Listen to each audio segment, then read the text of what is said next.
Everything good. Awesome, awesome. Uh, I was actually in LA and in Vegas, and I got to meet your fighter, Caleb Plant. Uh, cool guy, man. Definitely a cool guy. I was there for also for the press conference. Um, yeah, so lots to talk about. I haven't spoken to you for quite some time now. I know that Terence Crawford Madrimov fight just happened with Rehab season. I was able to cover that as well. And that's where I really met Caleb in the fighter hotel. But nevertheless, let's get right into it.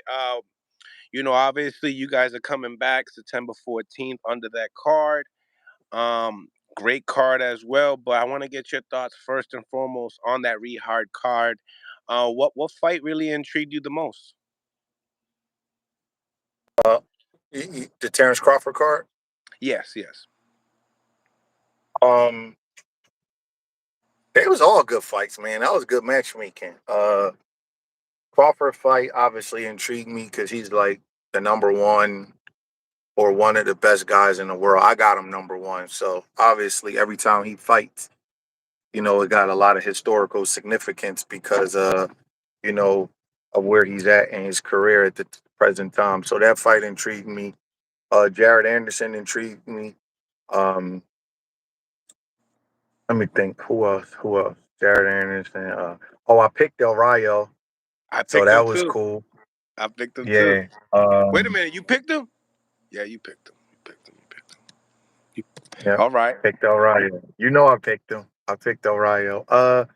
Those three fights really kind of like stand out to me. You know what I mean? There was all fights I was looking forward to. Okay. So let's start with I would like to say that they were the underdogs. When it came down to Jared Big Baby Anderson, I mean, he gets KO'd by Martin Butali. I forget his last name. Do you know how to pronounce his last name? I think it's Martin Bacoli. Bacoli, that's right. So that was one of those fights that everybody kind of, Eddie was speaking upon that this is gonna, a fight that you have to really look up to. Um, what do you think? What do you think about Jared Anderson in the heavyweight division? Does this fight? Do you look at him at the heavyweight division differently due to this fight, or he Martin Bacoli is just really that guy that nobody really got to see? I He mean, I fought. never He lost to Michael Hunter as well, Bacoli. got stopped by Michael Hunter. Right. Um, I didn't know a lot about Bacoli, so I didn't really assess that fight correctly. I didn't know a lot about him, and I thought, Big Baby was a little bit too sharp, a little bit too athletic. But I was wrong. That's one of the few fights I had wrong lately. He did a number on him. That shocked me, man, because I thought Big Baby had an actual style where his activity and his agility would allow him to give Usyk a good fight. I was really high on him. Because Usyk kind of outmaneuvers these guys. So I kind of looked at him like that's the one guy that could just keep up with him, that have the agility and stuff. That fight caught me off guard. I didn't expect to see that happen. Martin McCoy looked like George Foreman, man. He did a number on him, man. I didn't see that coming, so I don't really know what to think. One thing I can say from being a coach to have fighters coming off of stoppage losses is you gotta be tough mentally. You gotta stay off social media. And the two things you gotta have is humility and an IQ. You gotta have the humility to recognize when it went wrong and then be able to admit it. And then you have to have the IQ to be able to fix it. And if you got those things, then you could get over it. If you don't have them, you're gonna be in trouble. And I could speak on that because I've done it, with multiple fighters coming off losses and then getting a career best performances after the loss. I've done that before. So you cannot got you just like I said, you gotta be humble and you gotta have IQ. You can't walk around like, well, ain't nothing happened, making up excuses for yourself. You have to identify when went wrong, gotta be man enough to admit it, and then you gotta know how to fix it. And if he does that, he could be okay. If not, he's gonna be another Tony Yoka. He's gonna be in trouble. You know what I mean? So we just gotta just see. We gotta see what him and his team come up with, see how mentally strong he is, see how humble he is, and see what kind of IQ he has.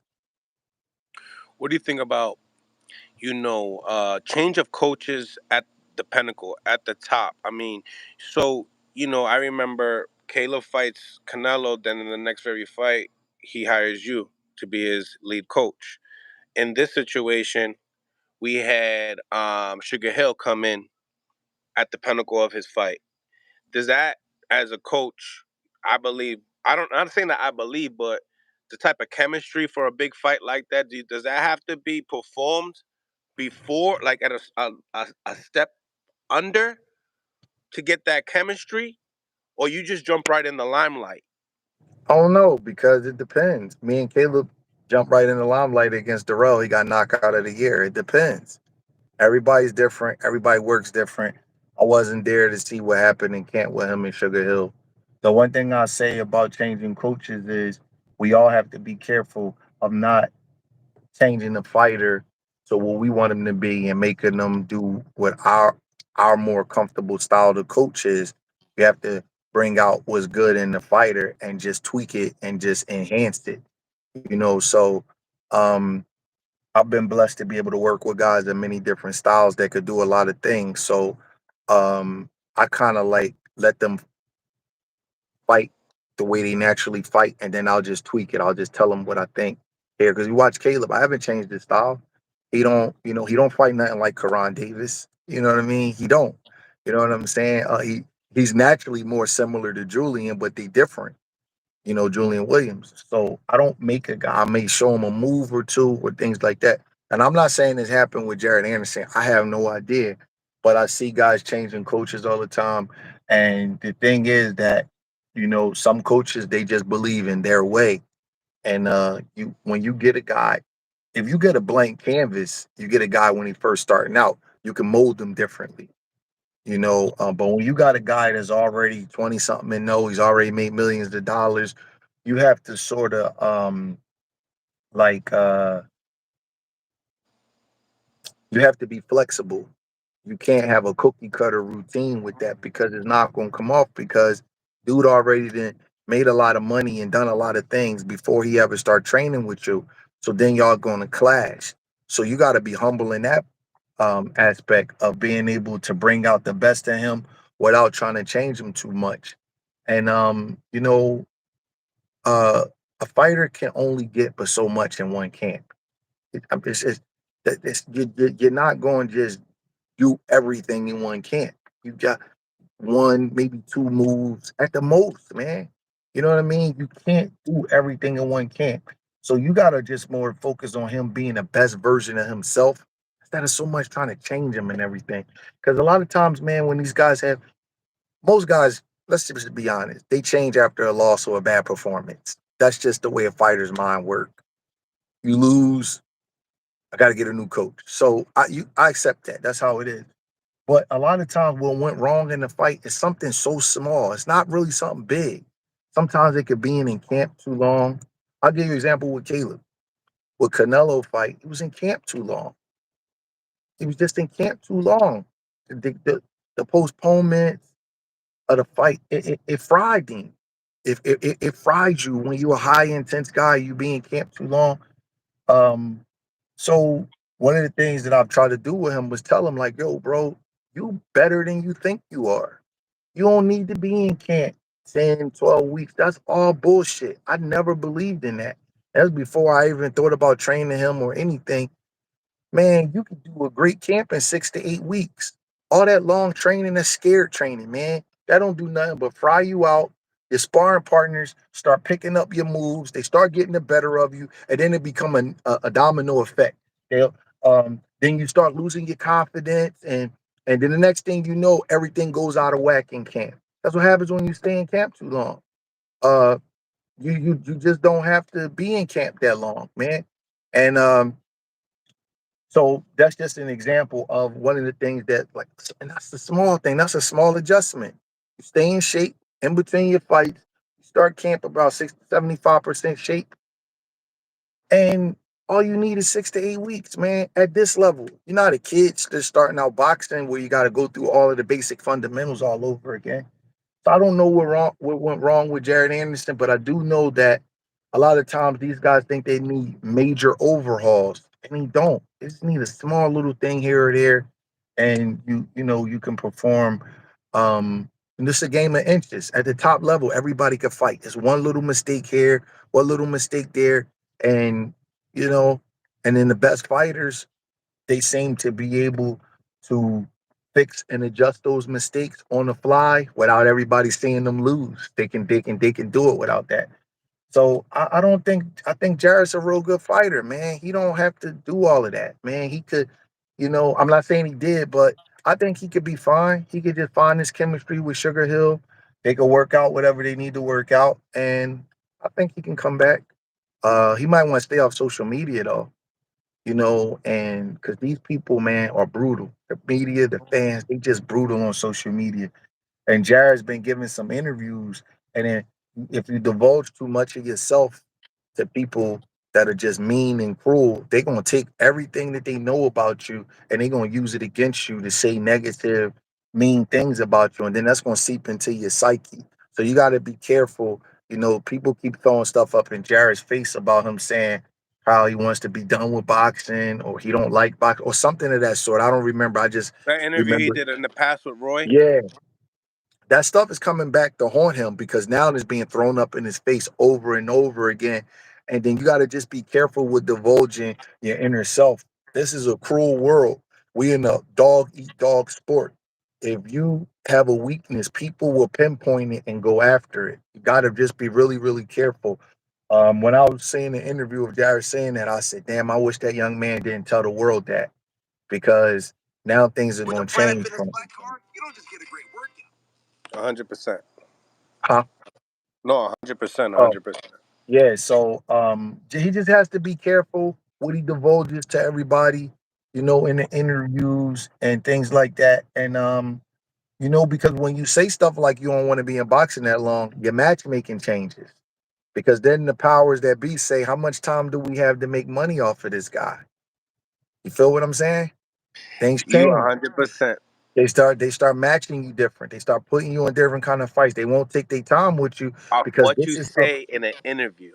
Yes, this is a business, and there is a thing called ROI, return on investment. You have to be careful. You tell somebody you don't want to be in boxing that long, you are going to get matched differently. You're going to get fast tracked. They're going to throw your ass in there because they like, man, we can't take our time with him. Shoot, he mess around and leave, and we don't get to see the return. And I'm not saying that happened to him. I'm not saying it happened to him. What I'm saying is you got to be careful what you say. You have to be. You know who was very smart and guarded on what they said in public? Andre Ward. You watch him coming through. He knew what to say. He knew what not to say. He was very, very, very, very calculated on saying certain things. And just Jared probably needs a little bit of mentorship. Somebody a little bit older, somebody a little wiser, somebody who's done there to say no, son, yes, son. Because you have an obligation to the media as a fighter. When you sign your contract, you have to give the media access to you. Just have to just be careful. Now Jared has to. We're gonna find out what kind of willpower he has. We're gonna find out what he has on the inside. That was only a 5 round fight. He could come back from that physically, but mentally and emotionally, and can he build his self esteem to the point where he could walk around in public with his head up after being stopped?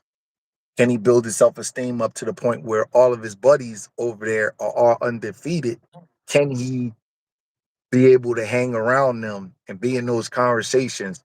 Because I can see he's cool with Shakur. I can see he's cool with Keyshawn Davis. I can see Terence Crawford is an old head to him. Now, all those guys is undefeated, and he just got stopped. So can he be able to? That's what comes with this. It's not just the loss, it's the emotional content of being able to handle the loss.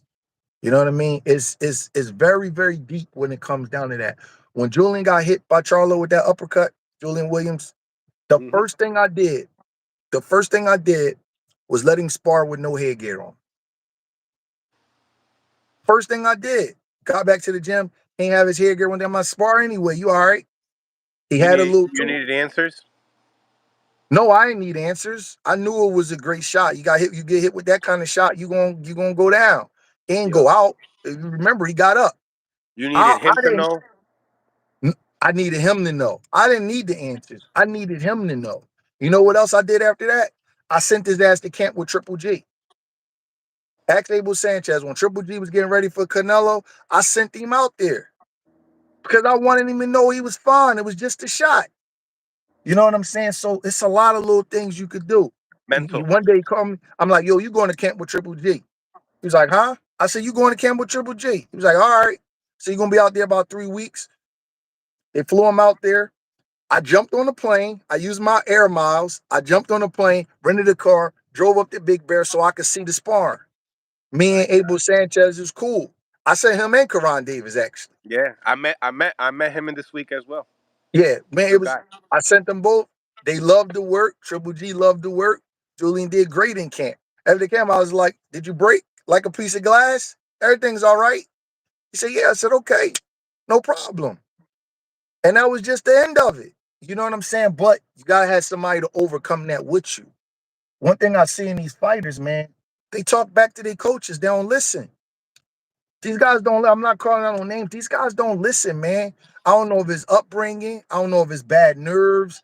I don't know if it's lack of composure and they panicking. But I'm saying all these guys, they talking back to their coaches in the corner. They not listening. Every time you see them working out, they working out with different coaches. You're paying your coach for a reason. If you don't want to listen, pay somebody to give you water and wipe off your face and keep the money.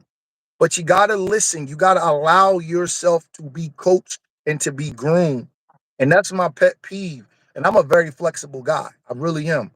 Like if a guy say, "Hey coach, let me try this way." I'll be like, "Okay."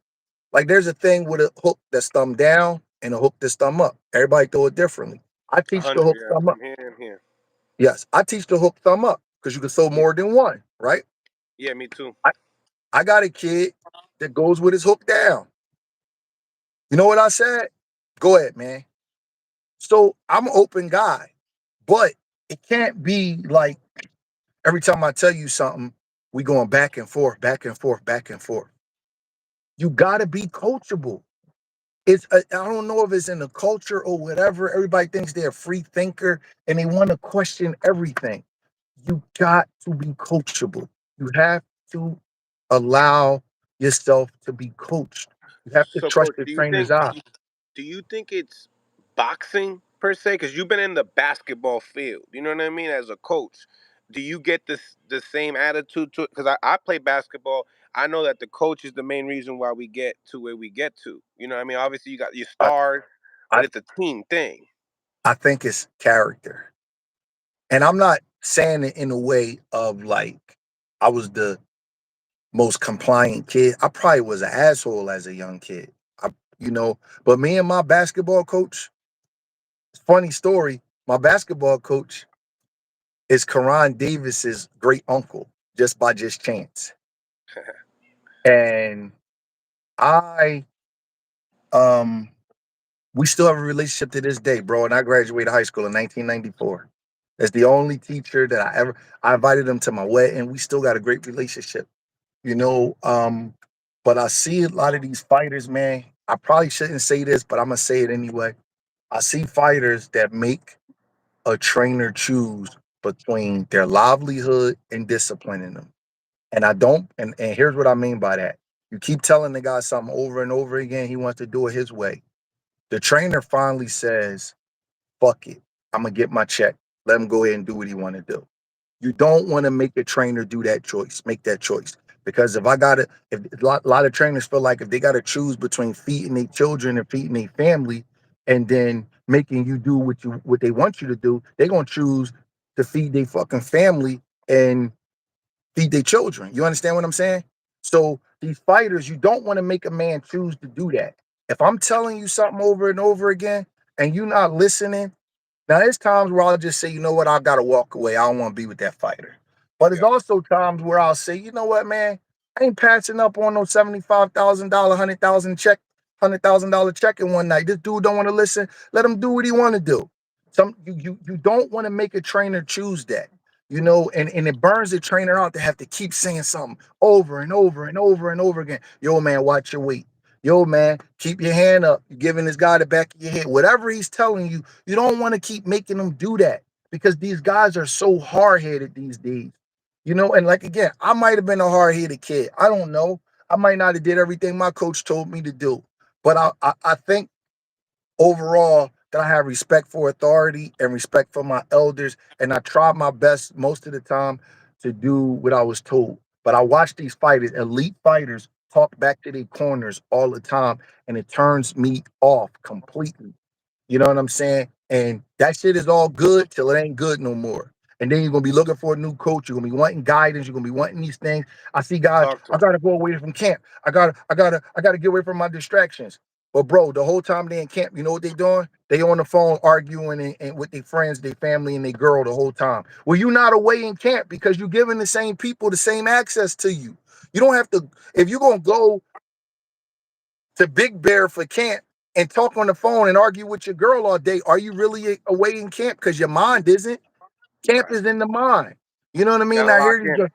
Yeah, you gotta lock in. You can lock in your hometown if you don't allow people to distract you. Because I got a news flash. Family and friends, they make it about them. They don't understand. They make it about their experience. Where am I going to sit? Where's my Where am I ticket? going? Where's my Where's my ticket? ticket? Where am I going to park? That's what they make it about. They don't understand the work that you guys had to put in to get to that point. You understand what I'm saying? And they don't mean no harm, but if you want to be successful, you have to disassociate yourself with that leading up to a fight. Bro, I had a fighter. It's no bullshit. I had a fighter. The day of his fight, the biggest fight of his life, this guy was, he had lawyers for managers, right? He had lawyers for managers. He was in court for child support with his girl, fighting over custody and all of this kind of stuff on the visual court. What's that called where you do the court on TV? You could do it On like from your phone. Yeah, like the Online online. court. Bro, he was fighting the case the day of his fight. You know what he said after the fight? I didn't think that it would affect me like that. Bro, you got lawyers for managers. You couldn't And they still postpone it. not. They're still not telling you to take an absence from them and reschedule this shit. They Yeah, crazy, yes, I had a crazy, fighter say that to me, bro. I crazy. was in shock. So it's so much, man. Listen, It's the money, man. trainers It's are the money. trainers are the most underpaid people in boxing. We have to be psychologists, real estate agents, because when guys come from out of camp, you got to find them where to go. You have to be a mentor, a moral life support. You have to be financial advisors, trainers, and for real, you a manager too, because they call you to ask you if the fighter should take the fight or not. So you Coach, you're approving the very post. question, Coach. You're very knowledgeable, right? Do you manage any fighter? And if you don't, why? I manage, I advise Julian Williams, You have Karan Davis, Iran Peterson, and Romel Cruz. With Caleb Plant, I just train him. okay. Talk to me about the experiences on that level because obviously being a manager is like it's a lot. It's a lot, but a coach is I don't know what weighs more on you. I'm gonna be honest with you. Ever since I came in the game, I did everything. When I first started training Julian Williams in 2010, I did the advising. I made sure that the money was correct, and I did all of the training. So I don't know no other way. Caleb Plant's the only guy that I have that I don't have to worry about the managing stuff. He has the managers way before me. He has all his things set in place. So I really don't get involved with that because it's not my job. If he That asks me helps. something, if he asks me something, I'll give him my opinion, but I don't like your contract should be this, you should be doing that. You know what I mean? I just try to just stay in my place. I try to stay in my lane. But when my other guys, I make sure all of that stuff is correct. Like my guys, man, they come home with 75, 80% of their money. I make sure all of that stuff is right. So that's the only way I know how to do it. You know what I mean? But one thing that I see is a trend of in boxing, everybody wants to save money, but they go to save money with the trainer. Training is the most tedious job. That's the person that's spending the most time with you. That's the person who has your life literally in his hands. He has to throw that towel if that shit get ugly. Why would you want to save money on him? That's the guy that you should want to love you in the kind of way and have Overpay his ass. compassion for you. You want to overpay that guy. You want to say, yo, bro, I know I owed you this, but that's the guy you want to love you. You don't want to have you know how many trainers I know that secretly didn't like their fighters? Telling you, bro. They be like, that motherfucker don't listen. He don't pay me right. You don't want that with your trainer. That's the guy I can honestly say that I have a deep affection and love for every fighter I train. I read something that Eddie Foote said. It was the best thing that anybody that I one of the best things I ever read. He said, I don't take on a fighter that I don't like because secretly you'll want him to lose. Bro, that's deep. That's really, really deep. Like, I even try, like, That shit hurt me right now. about 2 weeks before a fight, I don't even want to argue with the fighter because they get real mean and nasty because they cutting weight. They're mad. Their brains is not right. They're mean. Bro, you got to really do something to aggravate me or disrespect for me to me this. I'm the nicest person in the world to fighters at that time. I stay away from them. I try not to do nothing to push their button. When we was out Vegas, Karan, we had got to Vegas. The first thing we do, any fighter that knows me knows we got to go get our rehydration and do everything we got to do for the tub, right? So we were standing at the MGM. We walked down to the Target to get all his waters, Pedialyte, all that kind of stuff for his body. So he went down and got like half of the stuff and was like, I'll just walk back later and get it. And I'm like, what's wrong with you, dude? Why would you walk back? It's 115 degrees. And I had to check myself, like, you know what? His brain not thinking right. Don't like I had like literally just lost it. When we get off the plane, I'm walking down the street. I'm carrying all these waters. You can imagine, you know, 2 cases of waters is heavy as shit walking down the strip.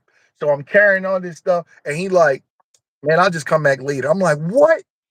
And I snapped for like 45 seconds, like, you mother, saying all this stuff. That's like my son, so I could go crazy on him. And then I Yeah. was like, oh, I said, you know what? His brain not right. I'm Yeah. like, you know what? Don't worry about it. I just went and checked in my room, bro, turned on Netflix and laid down because you can't be like that with a fighter. So when I hear like, trainers like, man, you know, like, I don't know what this guy making. I don't know what I'm making. This guy don't pay me right. I always think to myself, man, that's so counterproductive. You want that person you want that guy to feel to you the way he feel about his son. That's how you want him to feel. And there's no bigger love than a person has for their child. That's how you want him to feel. And when I see guys disrespect their trainers, and when I see them not pay them right, and when I see them just like not have that kind of when you're not loving your trainer the way your trainer loving you, I say, man, that karma that's gonna come back, bro. That's gonna come back in the kind of way, man. You just you're not gonna be able to stand it. Gotta be these young fellas. They gotta be careful with that, man. And I see it so often. Some of your favorite fighters don't pay their trainer right. And that ain't good, man. You make them little promiscuous little women you walking around with. They getting Birkin bags, and your family that ain't held your feet for no sit ups. They getting all of these different things, and you getting these things with the money that you didn't give your trainer. That ain't good, man. I hate to see that. It's not good. I wish I could take these young brothers by the hand, and because people talk about you when you do that, and tell them, hey, man, listen. You gotta treat that guy right. That guy in the gym with you every day for 2 hours, toiling and he's sweating and he's studying film and he caring about you, man. And this game is so rough. I know I got off on a side street, but this game is so rough. Fighters are taught to take advantage of weakness, and when they see a weakness in their trainer's finances or his ability to speak up or his lack of business savvy, they exploit that. Exploit your opponent. Don't exploit the man that's caring about you. You know what I'm saying? Like when I first came in the game, Powerful right here. This is powerful you, right now. the first thing I did, I told Julian Williams, I said, listen, I don't care how much money you ask me for. I'm gonna give it to you. But when you fight, I'm gonna take my percentage no matter how low it is. Because I want you to get used to me taking my percentage off $1,000. And I ain't need the money, bro. I ain't bragging, but I ain't need it. I'll spend that in gas. We park at the airport, it costs $15 a day, right? If he make $1,000, my money is ate up. I ain't need it, but I made him pay me every fight. You know why? Because I wanted him to get used to me taking my percentage of 1,000. So when he went to go make 2 million, my same percentage had to come out. And he had to know that. And you can ask him. I gave the money back to him a lot of times, 10 times over. But every guy I got, you got to pay me on the night of the fight. Got to get my check broke down. I'm not waiting for my money. And we're going to do this like it's a business. No matter how much I love you, no matter how much I think I treat you like my son, you got to treat me like a business because I don't want that, that the deceptive gene to grow in you where you could think, oh yeah, I got it. I got you, coach. Let me go on vacation. Let me pay you after I pay my taxes. No, bro, you owe me the gross. You don't owe me the net. You gotta pay me before you pay your taxes. So I treat them like that. And it's not me being tough. I won't act like I'm it's just a professional business respect the way I carry myself. And the first fighter that come to me and he got a problem with that, boom, we gone. The first fighter that come to me, he want to talk back and disrespect me to a point where I'm uncomfortable with it. Because all fighters play around like, talk a little junk. But when you get to a point where you over talking me disrespect, I'm gone. I'm not training you. Go get somebody else. I already got a son. I don't deal with that. And it's not about being tough. It's just about just carrying yourself in a certain way.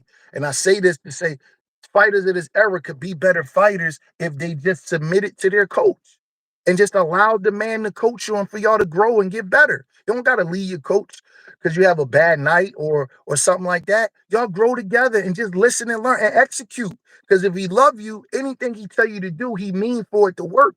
You gotta execute what he telling you. A lot of guys blame it because they can't execute. You gotta execute. Question, because this is very powerful statements that you're throwing out here, and you're giving gems for a lot of the coaches. A lot of coaches watch the platform. So, I had lots of conversations with GT, the former padman of Floyd Mayweather. He told me, listen, I don't do the contract stuff, and I don't. And he had a rough out.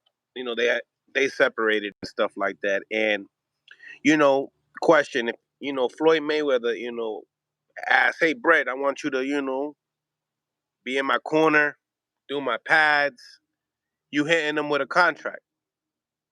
No, no, I didn't say that. I didn't say No. that. No, I'm Are not. you are you expecting a contract coming from him from fight to fight? See, here's the thing. Anything you have in text and emails can be used in court. So that's bonding. You know what I'm Absolutely. saying? So it's certain things. What I am going to do is I don't want to hold nobody hostage. So if you don't want to be with me, you don't have to be with me. You understand? When I first came in the game, I wanted to have everybody on contract. But I'm at a point now where if you don't want me to train you or advise you, then that's cool. But you can't owe me nothing. So when I start working, I want to get paid for it. So if hypothetically what you asking me, I'm gonna look him in his eye and say, "What's the pay?" I don't know why people are scared to say that. What's the pay? You want access to me? You want me to fly all around the world with you? You want me to hit pads with you for 2 hours a day? I want to know what the pay is. And then he could tell me what the pay is. And I got two answers. I could either say, yes, I accept it, or no, man, you know what? No, thank you. That just won't be good for me at this time. And it's not hard feelings about it. That's just that. But we're going to discuss what the pay is, and there's going to be some documentation. And that's just that. It don't have to be on contract. It could be in the text. It could be in the email. It could be whatever. But I'm going to find out what the pay is. I see trainers be working, bro, for 2 and 3 months. They don't know what the fighter making or what they making. The majority of the time too, Brett, it's like a lot of these guys grew up with these men that they put at their corner. You know what I mean? Terence Crawford, Bomac. You know what I mean? Even with GT was Mayweather's first fighter. You know, that was his first protege ever before Tank. You know what I mean? Oh, okay. I didn't So know like that. Okay. a lot of these relationships were built while these guys were active as amateurs. You know what I mean?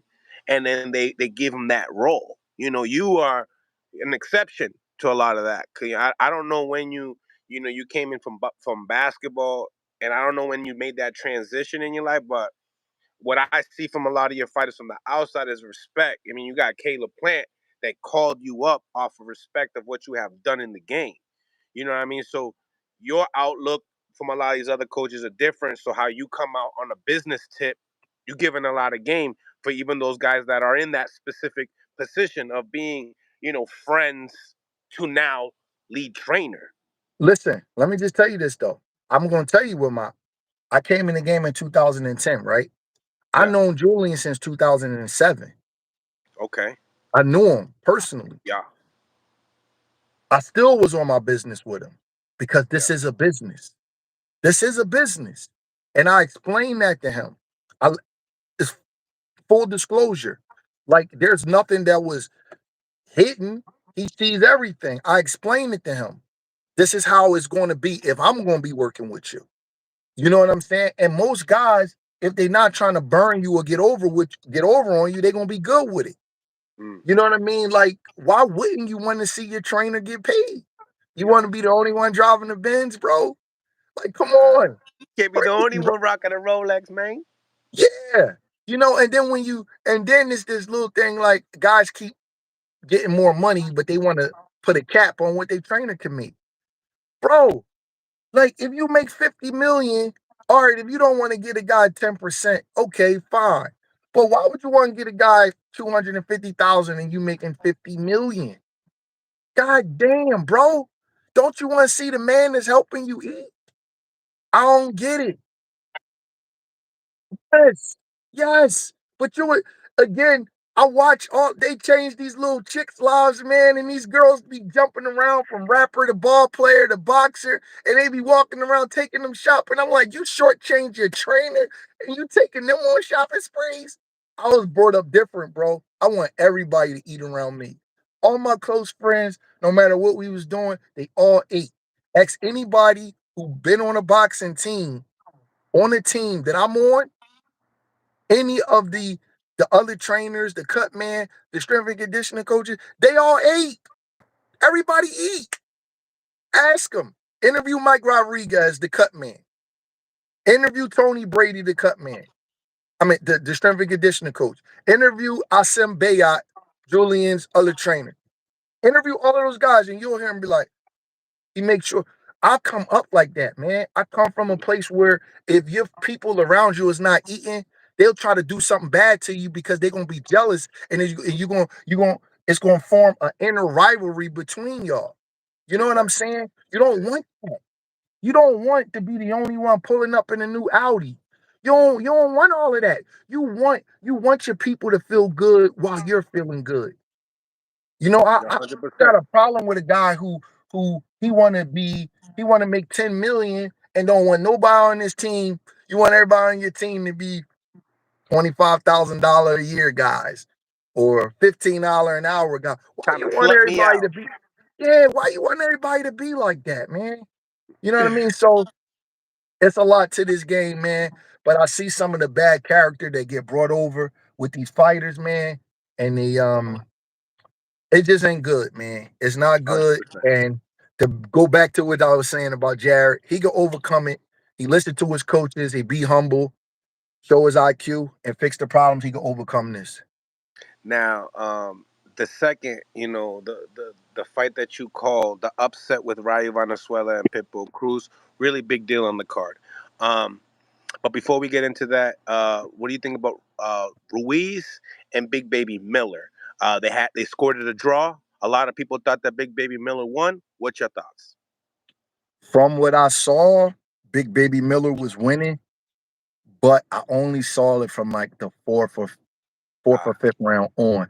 So I don't want to do that to Andy Ruiz if you know what I mean. I only saw like the second half of the fight where Big Baby Miller was doing his thing. And obviously he's trained by Boozy, he was a good friend of mine. So I don't want it to seem like I'm being biased, but from what I saw, Miller won. yeah, Uh I showed up in the building late hey too. big, I'm doing an interview with my wife just walked past me. She just came from work. Hey babe, tell Andres we're gonna go play basketball like 10 minutes. Um from what I saw, Big Baby Miller won, but I didn't see everything. Brian Venezuela and Pitbull Cruz, an upset of the night. You called it. I called it. Um, but he was ranked at the 135 pounds at a high at the WBA. Now he is the new WBA champion at 140 pounds. What do you think that? What do you thought about the fight? Your reactions and the future of Ryan Venezuela and Pitbull Cruz? Um, Fight went how I thought it would go. Uh, Hmm. Ryo did good. I was in the hotel with him with when he fought Christopher So Colbert in you the was rematch. out here? No, Oh, I was okay. in the hotel with him when he fought Christopher Colbert in the rematch. He was Oh, locked okay. in. He was real Got dialed in. I you. Yeah. watched him like hit pads with he a good little fighter. And I just feel like that a guy like Cruz, like when you fight that rugged, come forward style, like you have to just be filled with aggression and rigor all the time. And they have, unless you're exceptional, they have up and downs with their performances. So I just kind of just felt like that Rayo was going to catch him at a good time, and he did. And Robert Garcia is a good coach. They had a good game plan. He outboxed him. He kept turning him, and he got the decision. It was a close fight, but he did. He won the fight. Mm. Lots of people were booing. Lots of people, Cruise fans in the building. You think? Do you believe that they made the right decision? It was a close fight. I have no issue with the judge's decision on that one. So even if it was a draw, you would have been okay with it. Yeah, it was a close fight. It was a close fight. It's interesting because everybody say the Mexican style, but there was two Mexicans in there, so nobody can complain. You know, Yeah, exactly. nobody want to say this, but if a black dude box like that, it's like, why he running, running, running, ring? But that's two Mexicans, so nobody can't say nothing about that. And Oh shit. you know it's true. You know it's true. Arroyo boxed his ass off. He was moving. He was turning. He wasn't fighting him head on head, and I'm glad he did that. But y'all know if a black dude fight like that, is he running? He's stinking the joint out. He doing all of this. So Robert Garcia, he got on that game and he outboxed him and he coached a good fight and he won the fight. So next time somebody bring this up, I'm gonna say what happened with El Rayo and Pitbull. Because you Ah, can't have it both ways. You can't just look at the color of the person's skin that's implementing the style. You can't do that's not fair. Because they black guys box like that and they call them runners. So you got to respect the fact that he couldn't fight Cruz head on. So he had to box him. He used his size, he used his length, he used his height, and he outboxed him. That was smart. But if we call it smart with O'Reilly, we gotta call it smart with other guys. Am I right?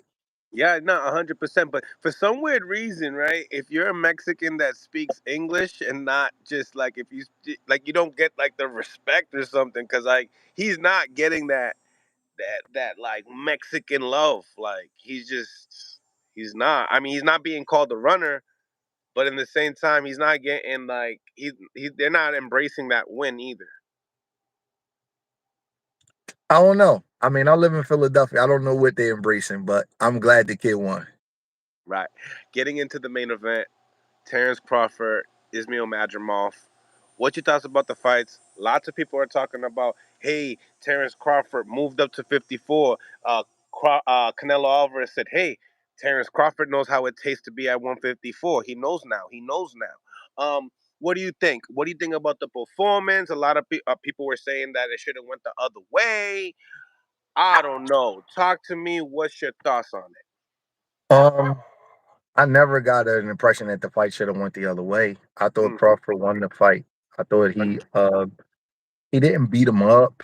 He didn't dominate, but I thought his jab and his ring generalship won him the fight. I thought he won the fight basically with his jab, with his southpaw jab. Um, I don't know. I guess because he fought the perfect fight versus Earl Spence and he was so dominant, people's minds was fixated on that. And anything less than that, they look at it as being exposed or Right. struggling and things like that. But it's very hard to fight a perfect fight two times in a row against world class opponents. Especially very hard to do it and when you haven't fought in over a year. I've seen guys fight perfect fights, but they're on a continuous schedule. Like Manny Pacquiao, remember he had a series of perfect fights on pay-per-view. Like I think it was Back to David back to Diaz, back. then Oscar De La Hoya, then Ricky Hatton, then Miguel Cotto. I mean, his was crazy. It was ridiculous. Pernell Whitaker had a few when he won the lightweight title, but it's hard to fight perfect fights back to back to back, especially off of a year layoff. So I didn't expect Crawford to be perfect, to be completely flawless. You know what I mean? I didn't expect that. So I thought it was a tactical fight. Um, Madrimov was using a lot of feints. He didn't engage because he knows Crawford is a counterpuncher. So he limited Crawford's counterpunching opportunities. I thought he did a good job of that. I didn't think he was scoring enough points while he was limiting his counterpunching opportunities. So I think that's where the trouble um, came in for Madrimov as far as being able to score points. Crawford didn't really beat him up either, but Crawford was landing his jab, which was to me was the controlling punch of the fight. So I thought Crawford won a technical fight.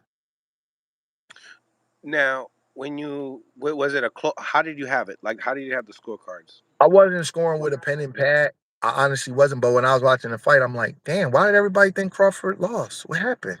Right. That's how I thought. I was like, wow, maybe I think they overcompensating for Crawford not knocking him out or busting him up really, really bad. I thought he was winning the fight with his jab, naked eye, maybe 8-4. I thought Madrimov landed some nice right hands. I mean, that was a telling punch. He was landing a lead right hand and it was kind of snapping Crawford's head back. That's Mm-hmm. something that Crawford is going to have to adjust to moving forward because people going to see him. People going to see that right hand was landing.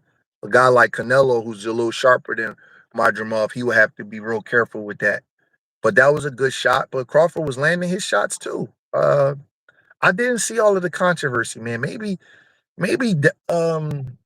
the zone got to put another video of it out nice and clear, and I just watch it again because I didn't see all of that. To be honest with you, I saw one guy um, using a lot of feints, a lot of movement to kind of throw Crawford off, but he wasn't scoring points off of it really. And then Right. he got into a little groove in the mid rounds. And then, but Crawford, I never looked at Crawford and thought that he lost more than 2 rounds I never thought he lost 2 rounds in a row. I never thought the fight like got to a point where I'm like, oh man, Crawford's in trouble. I never got that impression. And then Crawford closed strong. Even Madrimov fans think that Crawford won 11 and 12. So I don't know. If it was a draw, would you think that they stole it from Crawford? I wouldn't have agreed with it.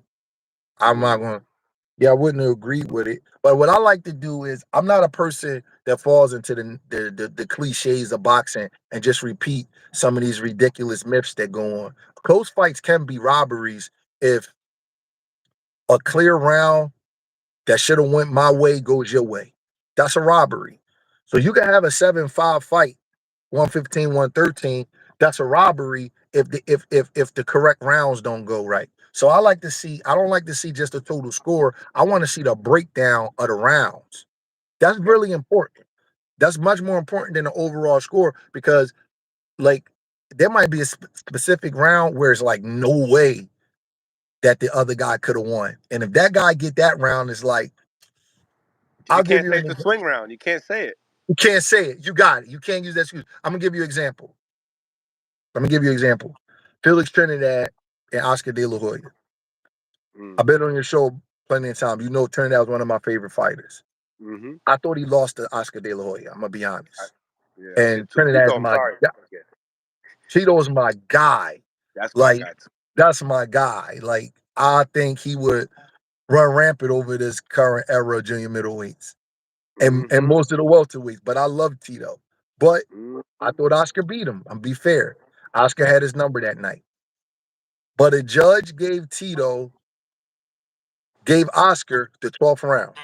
One of the judges gave Oscar the 12th round.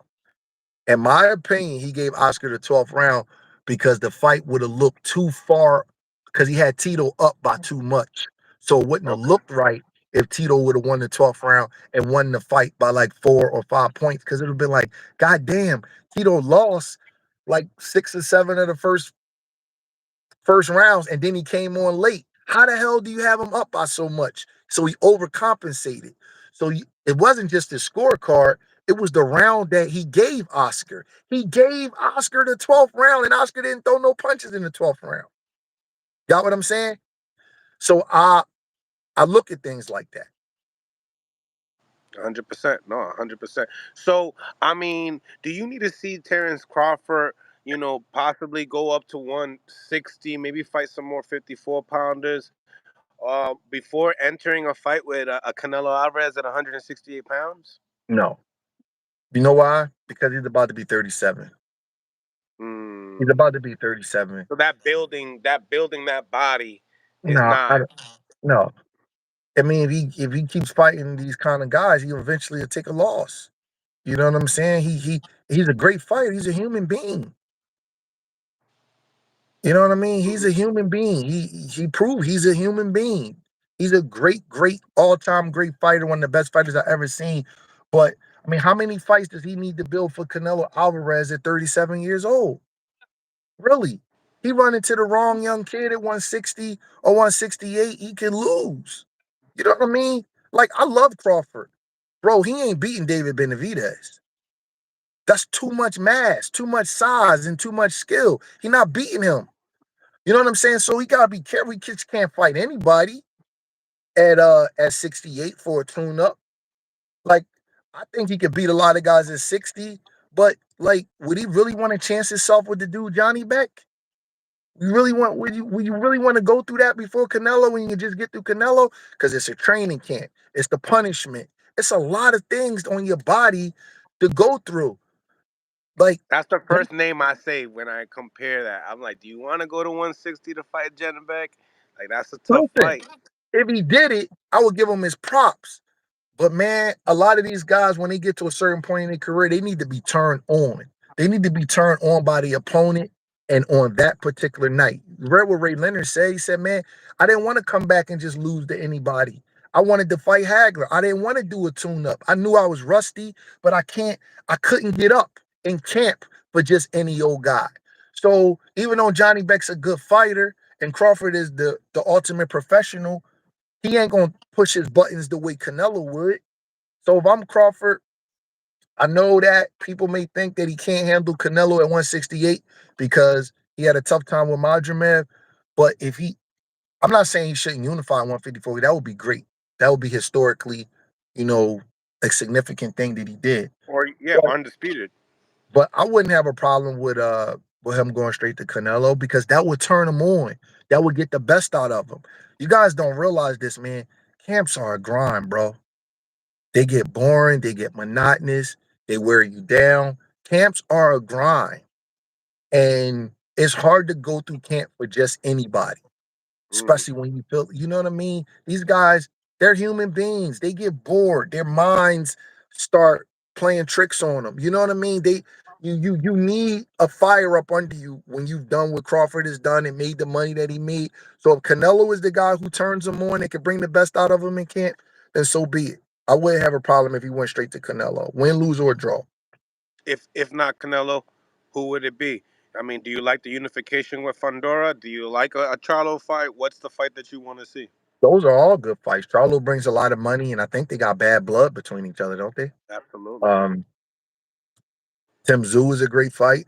Um, I don't know who the hell wants to fight Fundora at 6'6", but that's a great fight. Who's the Who do other you favor champion? in that fight? Who do you favor in that fight? Fundora and Terence Crawford. Terence Crawford. Yeah, too much skill, too much speed, a lot of everything. Body punching. Body It get, puncher. Ooh. it get to his body. It will get to his body. Crawford, one of the best body punchers that in this era. He's a But then great you body still got puncher. to deal with Fondora's uppercuts in the same time. I know, I know, but I would take Crawford. Crawford throws. He knows how to whip and loop his shots over and under, and he So will you see really hit. Crawford being the bully in that fight. Yeah, I see him being not only the bully, not the bully so much. I just think that the precise body punching would have an effect on Pandora. Now we just seen Turkey Al Sheik in this whole movement. He wants to put together a Virgil Ortiz and Terence Crawford fight, but in the same time, he just fought, and a lot of people believe that Virgil Ortiz did not beat Putiliev. I think I'm saying his name right, but Putiliev, but Bokachek. Boca Check, my bad. Horrible. Went completely left. Sorry, Boca Check. So, Boca Check, what you thought about the fight? And then after that thought, what you think about him even, entertaining a fight, Virgil Ortiz versus Terence Crawford? Is that really, Um, I thought it was a great fight. who Um, won? Who won, you think? man, You it's think they got it tough. right? If you get knocked down twice, right, Yeah. you Mm. lose more than 5 rounds. Because if you get knocked down twice,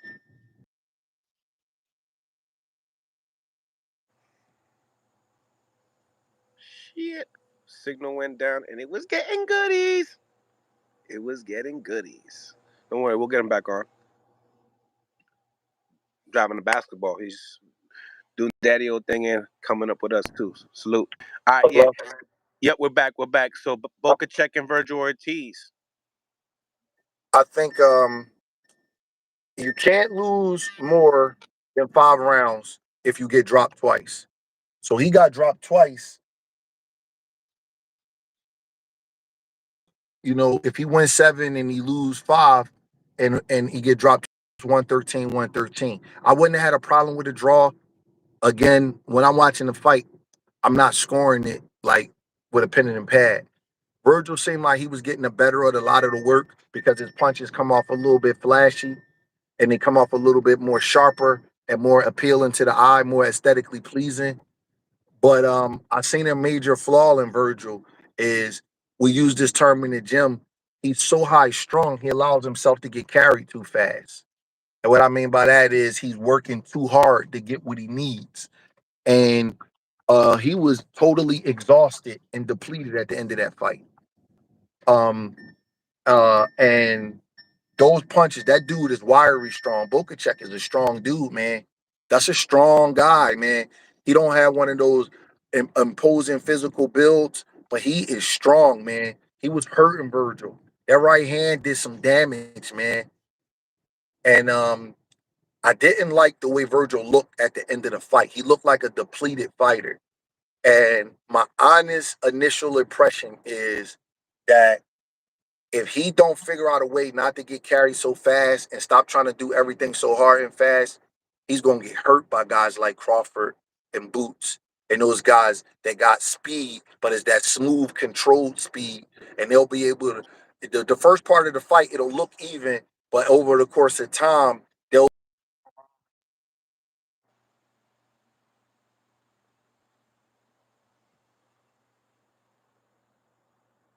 The bread and butter. The cookie cutter. Smash the like button, ladies and gentlemen, if you like content like this. We back live. Okay. hello, Yeah, we back. I'm back. Yeah, so you were saying that, when he has to match up with dangerous guys like a Crawford, him overly working to try to do too much towards the end of the fight, you were saying that. Crawford, if Crawford is in there on that night with how depleted he was, he would have knocked Virgil Ortiz out. Mm. You know what I'm saying? In between In shots. between shots, he's a master finisher. Bokachek is a good fighter, but Ortiz is a much more talented guy than Bokachek. So for that Mm. fight to look like that, you know, um, um, Ortiz has to fix some things up because uh, he's the more talented fighter. You know, got the better overall skills. He's faster. He's younger. He got every advantage. But that fight was life and death, because he was easy to Tom and he was pushing so hard. You know, so you know who Sun Tzu is? The Sun Tzu? yes. The No. he he's he's an Asian guy who wrote books about the art of war a long time ago. And he Okay. talked about winning with and how the clever fighter knows how to win with fighter as he is. He's an excellent fighter. So rigid and he was so uptight against a guy like Crawford who can think calm under pressure and hit you with stuff that you don't see in between shots. Bro, Crawford would have hurt him on that night. Virgil got to get better in that aspect because if he don't, it's going to be a problem moving forward So you believe against the elite guy. so you believe that if Turkey Al Sheik puts that fight together next, Virgil Ortiz will probably get knocked out. I like Crawford.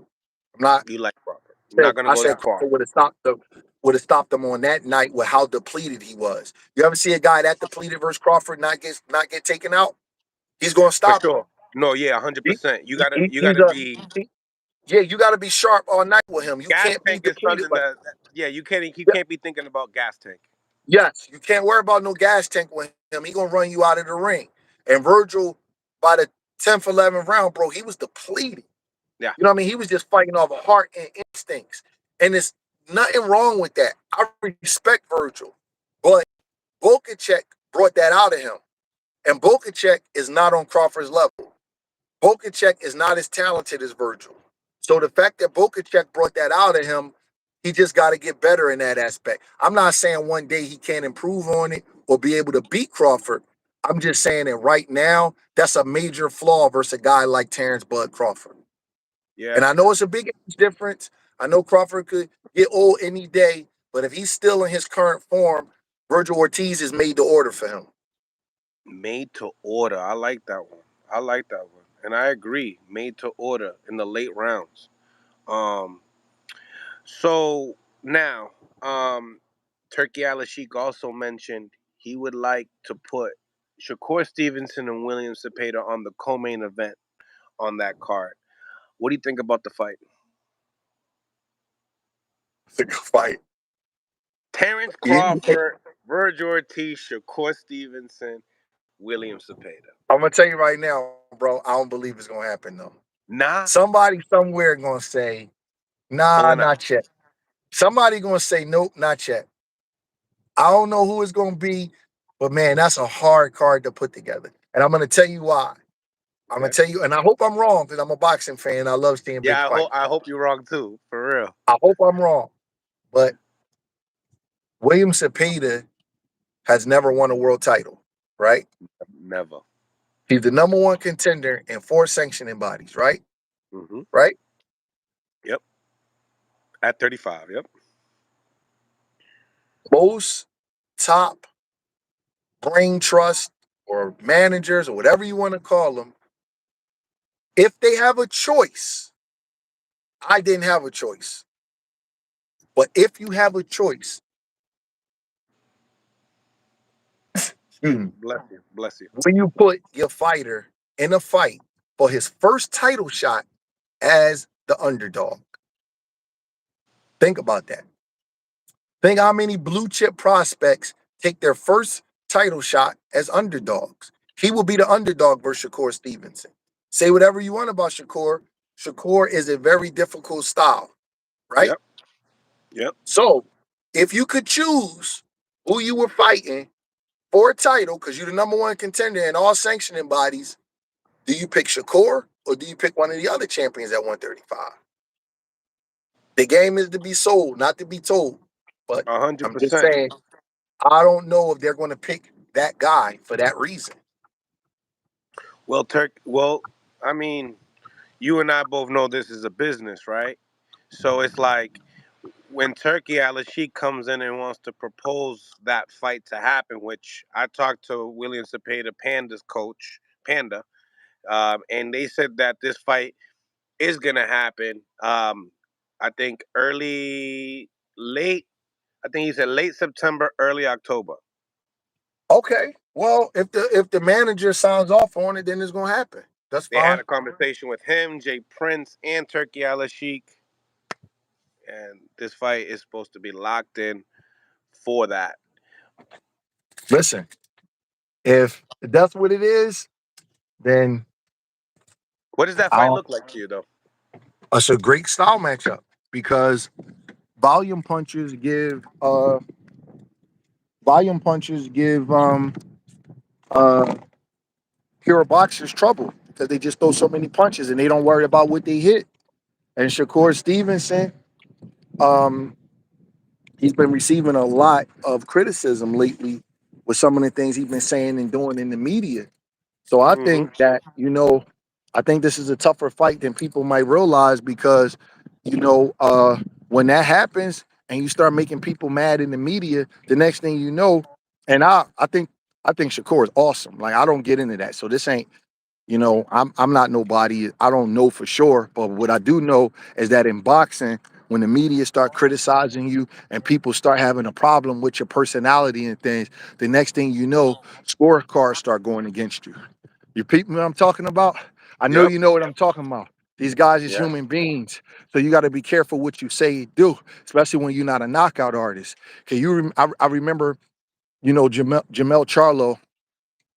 You know, he has like a real, kind of rough personality.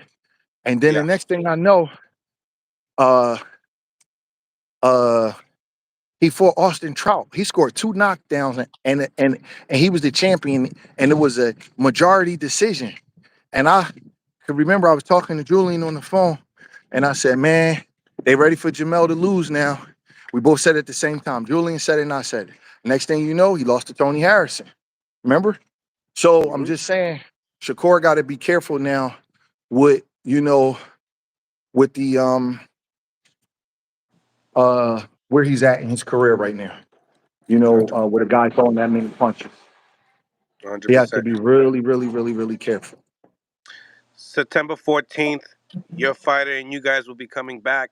You guys are Come going to on, be fighting the come on. undefeated Trevor Macumbi. Hmm. What do you think about that fight? Trevor's undefeated. Looks like he's what? Let me see what kind of a KO artist is he. He's a big 31 years KO. 31 years old with a 75% KO ratio. 6 feet tall. Seen him in person. Caleb had a lot to say. I was at the press conference, beautiful press conference, by the way, in LA. What do you think about Trevor? Good fighter. Yeah. Good fighter. Uh, I respect all guys. I'm away from my family. I'm away in camp, so we putting in work because of the respect that we have for him. Yeah. Regardless of what Caleb say, you got to take a guy serious because he has two hands and he's coming to fight and he doesn't know how to lose. So you always have to be mindful of a guy like that. Um, uh, Caleb I said a do lot in the press question. conference. Yeah, I do. You know, I thought I I was going to see wonder. you there. Say that again. Caleb had a lot to say in the press conference. I thought I was going to see you there. No, yeah, I went home because hey Drace, do your form shooting. I'll be right over. Um, I had went home because uh the fight got postponed. So I had to go home and take care of some family business, do some things. Plus, man, being in Vegas all that time, bro, that takes a toll on you. So I went home. I'm actually going back next week. I'm actually going back on Monday. So, So what but does that? Now that I'll stop you right there. What does that feel like? You know, what I mean, you guys were supposed to be on the main event card. I think it was like on the, and now you guys it got postponed, and now you guys are what co-main event in this card, or no co-main event because Danny Garcia and Lara probably co-main event, right? it don't feel like nothing to me, man. I don't care. Big stage. Yeah, like, what I mean by that is like I don't get like rather do I rather fight in Florida or LA or Vegas? I don't get into all of that, man. I got a one track mind. I'm like a psycho when it come down to training. We just train. I don't get into that. As far as I know, the pay didn't change, so whatever. We're gonna just keep it going. Um, Word. um, But I respect Trevor Montgomery. I do wonder why. Like I looked at his box rec, and he had my old cut man. So my cut man is Mike Rodriguez that I use. I don't use him with Caleb, but so I remember hearing about Trevor Montgomery when he was a prospect. Like Mike used to be like, "Yo, man, I got this white kid. He punches pretty hard. Blah blah blah." And then that was like 14 years ago. And then I just noticed like he never really stepped up. He just started fighting 10-round fights a couple fights ago. So I Yeah, do I'm looking at wonder, it through too. Yeah.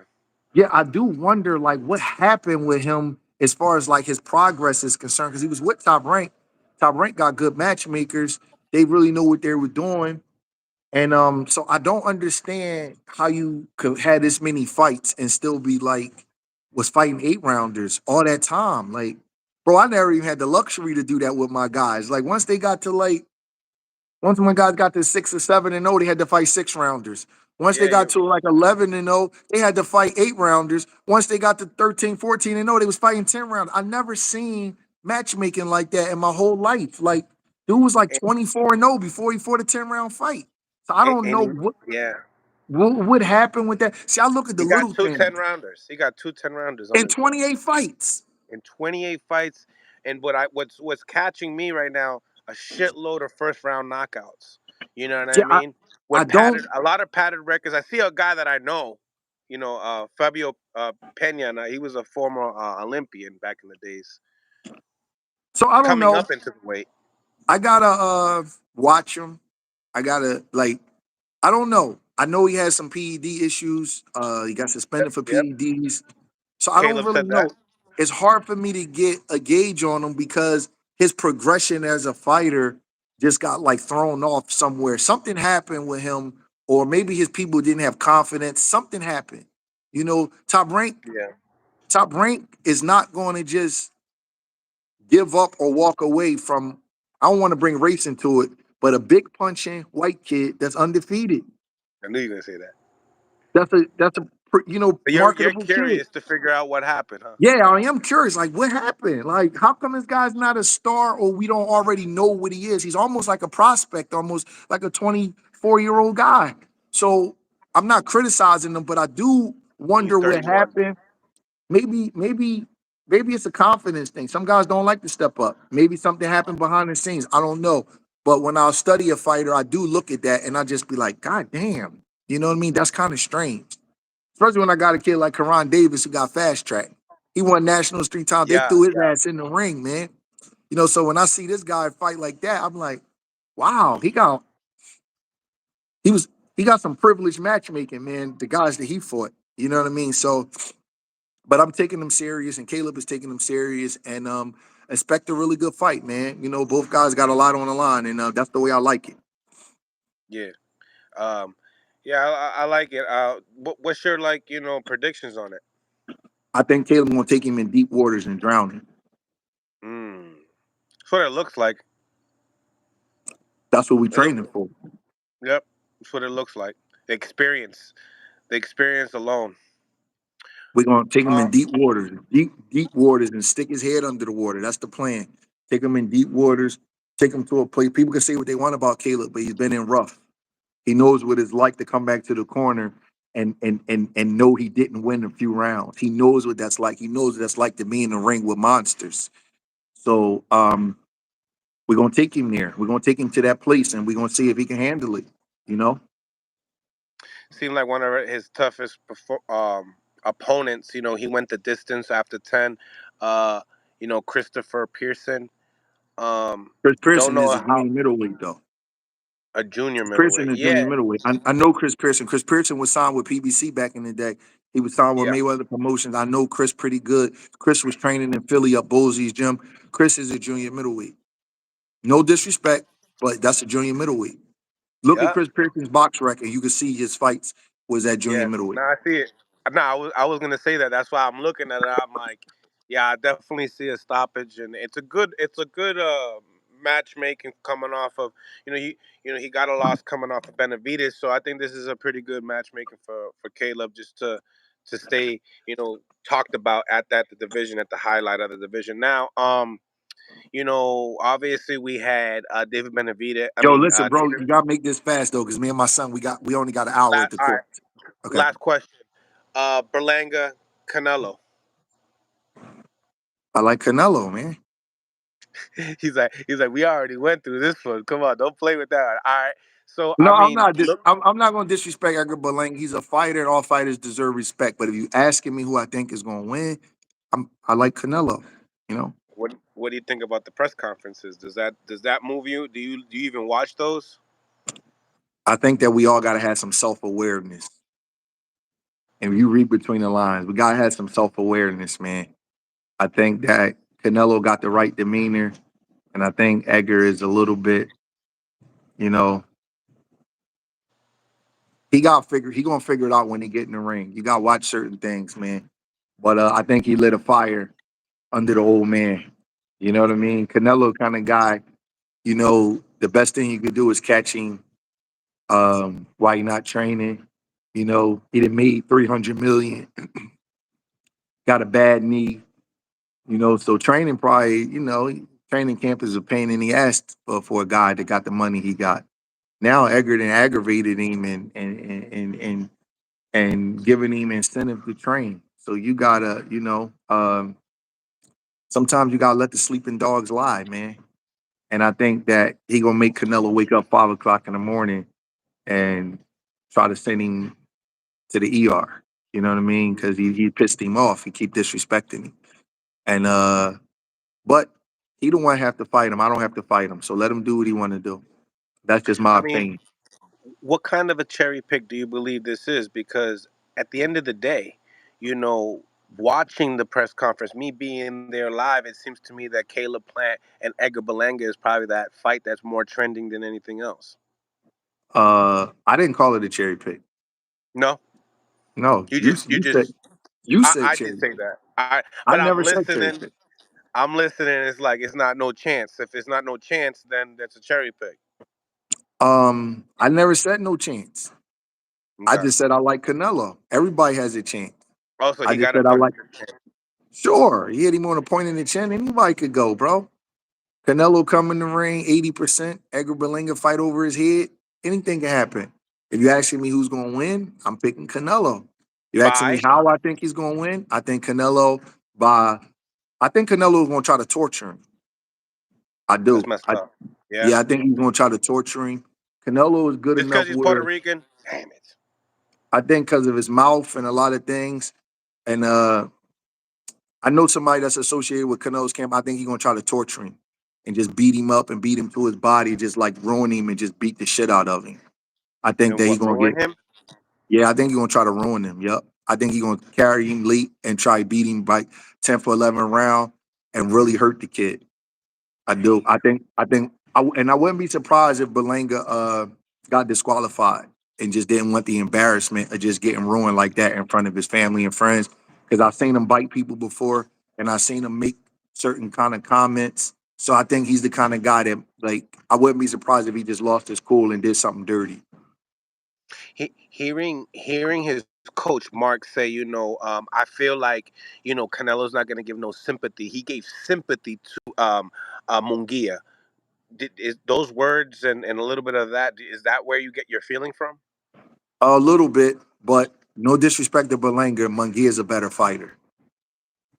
You know what I mean? So I think Canelo was in a real fight that night, and he had to be careful because that dude has really good stamina. He was really determined, and he knew, he fought a good fight even though Canelo beat him. Um, I'm coming, bro. Keep shooting. So I just think it's a different fight, and I think Munguia got to be careful, man. I think Canelo can ruin him if he's not. If Edgar. Mon- if Edgar Berlanga does not elevate his game and get a lot better than the last time I seen him fight, which he can do because he's a young fighter, and I'm sure he has good coaches around him because I know he got a good manager. But if he does not elevate his Conley. game, Keith Conley is a great manager. He can get ruined. He can get ruined in this fight. You know what I mean? Like this could be on some Jerry Cooney, Larry Holmes stuff where you get in the Mm. later rounds, man, and you cashed out on the fight, but you never got to the point that you wanted to get to in boxing. So coach got to stay on point to see better days, so we could possibly see a good Edgar Berlanga facing a Caleb Plant. Do you feel like that fight should I, happen? After we got a lot to go through before that fight can happen. He got to get out of this fight intact. You got a intact. lot to go through, man. You know what I mean? That's a big moment for him, September 14th. And people like to criticize Canelo, but that's a great fighter. That's a great fighter. You got to respect him. That's that dude about 5'7". He fighting them giants at 68, 75. Won titles from 54 to 75. That's a great fighter. I know people been in the ring with him and sparring and in the gym. That's a real dude, and he could hurt you. And Mm. Berlanga got to be careful because I think he's pissing him off and he's getting under his skin. I think he's gonna hurt him. So do you believe that the Caleb Plant and Edgar Berlanga might not happen? I don't know. I don't know. 'Cause that's real. That looked like it was real back and forth watching it. Like it wasn't. This wasn't skit. This was no skits. No, no, I Like don't. But I don't know. Caleb really wants to fight. It's too much to say. He got to get through September 14th first. You know, if he lose the Canelo bad, he might not want to take two fights in a row as the underdog. It's so much to say. I got to concentrate on Edgar, my man Trevor McCumbee. I can't look past him. We can only fight one fight at a time, and it's too much to say. This could be a career altering beating. So I don't want to be calling out a guy that can, you know what I mean? He might can't fight for 8 9 months after this. So Caleb ain't gonna wait around for him. You know what I mean? Who knows? We got to see how the fight go. And if they did match up, how would it go? Caleb and Edgar. Caleb and Berlanga. Yeah. Caleb, Bye. late knockout. Late knockout. Hmm. Wow. Well, there it is, ladies and gentlemen. Thank you, Breadman, for tapping in with us. I really appreciate it. I know you got busy. You got to make sure he shoots like at least a Yeah. thousand shots from the 3 point line, free throw line, the whole nine. So I'm gonna let Yo, you get. my son nice, bro. My son nice. This is our only workout time, so we got to go get it on, man. Well, I'm gonna let you go. Appreciate you for your time. All right. All right. Blessings. It's All the right. one and only Coach Breadman, ladies and gentlemen. Make sure you guys go out your way, smash the like button, subscribe to the channel. It's your boy Mills from Mill City Boxing, home of that high level pro boxing media, the fighters channel, the trainers channel, the people's channel. And I gotta get going. Not even one super chat for your boy. I can't stand it. I, these lives, I gotta say, these lives, man. I be seeing you guys turn up on other channels with the super chats. Hopefully one day you guys will come up and turn up on this channel. But nevertheless, God bless and on to the next. All right. Make sure you guys, for the ones that really support the channel, my members, I really appreciate you guys for tapping in. And that's why I let all my content will be private. So if you don't catch me live, the public don't catch me live, you ain't really gonna catch me because we're going to up for the members only, exclusive content only. All right. Make sure you guys also go out your way, subscribe to Before Champ, Zab Judah, and I's new YouTube channel. Got a podcast coming up, and it's going up. I'm really good. So make sure you guys go out your way, subscribe to Before Champ and Mill City Boxing if you guys haven't subscribed. Appreciate you guys for tapping in today. God bless, and on to the next. All right. One.